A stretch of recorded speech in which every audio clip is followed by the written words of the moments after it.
Good evening বন্ধুরা, সবাই কেমন আছে? আমি তো খুব ভালো আছি, আশা করছি তোমরাও ভালো আছো। আজকে একটা নতুন রেসিপি নিয়ে আবার চলে এলাম, পিৎজা, চিকেন পিৎজা। চলো প্রথমে দিয়ে দিলাম পিৎজা পাস্তা সস, এটাকে ওই পিৎজার ব্রেডের উপর ভালো করে লাগিয়ে নিতে হবে। তারপরে দিয়ে দিলাম মজেরিলা চিজ, এটাকে চারিদিকে ছড়িয়ে ছড়িয়ে দিতে হবে যাতে চারিদিকে সমানভাবে থাকে।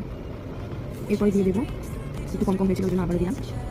এরপরে দিয়ে দিলাম স্লাইস চিজ, এটাই আমার কাছে ছিল, এটাই দিয়ে দিলাম। ওই জন্য গ্রেট করে দিলে বেশি ভালো হয়, তবে আমার কাছে স্লাইসটাই ছিল। তারপরে দিয়ে দিলাম ক্যাপসিকামগুলো আগে থেকে আমি কিউব কিউব করে কেটে রেখেছিলাম, এগুলোকে ভালো করে উপরে সাজিয়ে দেবো। ক্যাপসিকাম দেওয়া হয়ে গেলে এবার দিয়ে দেবো পেঁয়াজও আগে থেকে কিউব করে কেটে রেখেছিলাম, এগুলো ভালো করে চারিদিকে সাজিয়ে দেবো।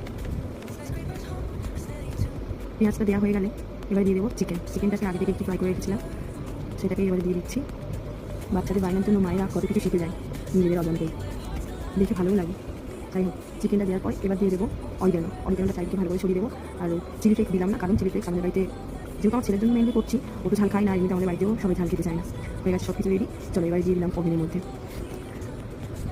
ওভেনে দেওয়ার পর দেখো ওভেনের মধ্যে মাছি ঢুকে গেছে। এত মাছির উৎপাদ আমাদের এখানে, মাছি তাড়ানোর উপায় জেনে থাকলে আমাকে অবশ্যই জানাবে। তারপরে টাইমিং সেট করে দিলাম 15 থেকে 20 মিনিট। এবার এটাকে ভালো করে বেক হতে দিয়ে দেবো। কিন্তু আমি আবার এরপর একটু চিজ ছড়াতেই ভুলে গেছিলাম, তাই আবার বেক করে নিয়ে একটু চিজ ছড়িয়ে দিলাম, দিয়ে আবার ঢুকিয়ে দেবো। এবার এটা আবার দিয়ে দিলাম। এবার অপেক্ষা কখন হবে। চলো অ্যালার্ম বেজে গেছে, তোমার পিৎজা রেডি। দেখো বন্ধুরা কত সুন্দর হয়েছে দেখতে, আর খেতেও অসাধারণ হয়েছিল, যে কোনো বড় বড় রেস্টুরেন্টকে ফেল করিয়ে দেবে। এইটুকু পিৎজা কিনতে গেলে রেস্টুরেন্টে কত দাম নেয়, যদি ঘরে বানিয়ে নিই তাহলে অনেকটাই সেভ হয়।